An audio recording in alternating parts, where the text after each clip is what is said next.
Jaminan Hari Tua atau JHT merupakan program perlindungan sosial yang diselenggarakan oleh pemerintah melalui BPJS Ketenagakerjaan. Program tersebut bertujuan menjamin kesejahteraan pekerja saat memasuki masa pensiun atau tidak lagi produktif. Program ini sendiri bersumber dari iuran yang dibayarkan secara bersama oleh pekerja dan pemberi kerja yang kemudian dikelola untuk memberikan manfaat berupa tabungan beserta hasil pengembangannya.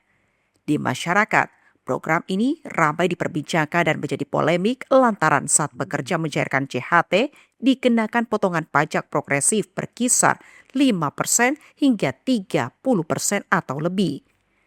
Dalam program Ekonotol di Unhas TV, Guru Besar Fakultas Ekonomi dan Bisnis Universitas Hasanuddin, Profesor Dr. Abdullah Hamid Padu, menjelaskan jika pemerintah perlu lebih aktif dalam memberikan informasi terkait program JHT kepada masyarakat. Ia menekankan jika iuran tersebut tidak dikenakan pajak penghasilan tahunan, sehingga tidak terjadi pajak berganda. Selain itu, manfaat JHT yang diterima bukan hanya berupa tabungan, melainkan juga hasil pengelolaan dana yang memberikan keuntungan. Jadi intinya adalah bagaimana masyarakat diberi informasi secara baik. Berbagai cara yang bisa untuk informasi, bisa lewat media, ya, apalagi sekarang dengan digitalisasi, ya, berbagai program-program sosialisasi, ya, tapi memang pemerintah harus lebih aktif, ya, dengan berbagai tanda petik berbagai metode, ya, media dan sebagainya untuk menyampaikan seperti apa sesungguhnya jaminan hari tua ini dan sumber uangnya dari mana dan yang dia terima mereka seperti apa.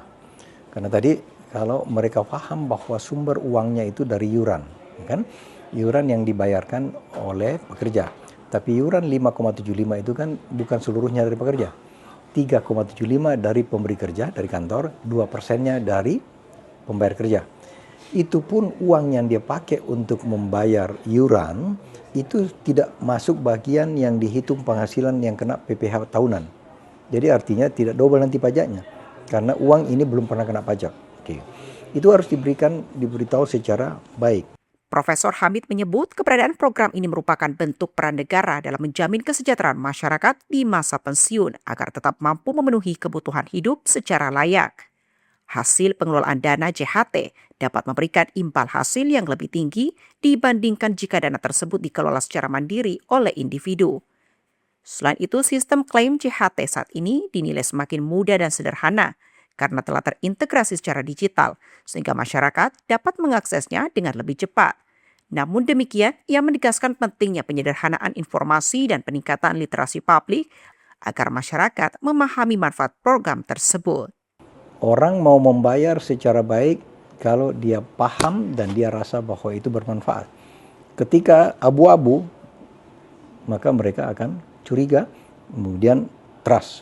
Begitu trust di bangsa ini tidak ada, maka semua akan rusak. Kepercayaan sangat penting. Orang bisa taat, bisa disiplin kalau dia percaya. Begitu dia tidak percaya, nah kenapa tidak percaya? Tidak paham. Oke, oleh sebab itu literasi penting. Program di media ini sangat penting, ya, dan harus lebih masif untuk menjelaskannya supaya masyarakat mau untuk membayar pajak dengan baik. Meskipun pajak itu tidak besar, ya, karena sudah ada 0%, 5% di atasnya dan seterusnya. Profesor Hamid berharap dengan meningkatnya pemahaman dan kepercayaan publik, kepatuhan dalam membayar iuran maupun pajak dapat meningkat, sehingga tujuan program dalam menjamin kesejahteraan di masa depan dapat tercapai. Andrea Ririn Karina, Unhas TV.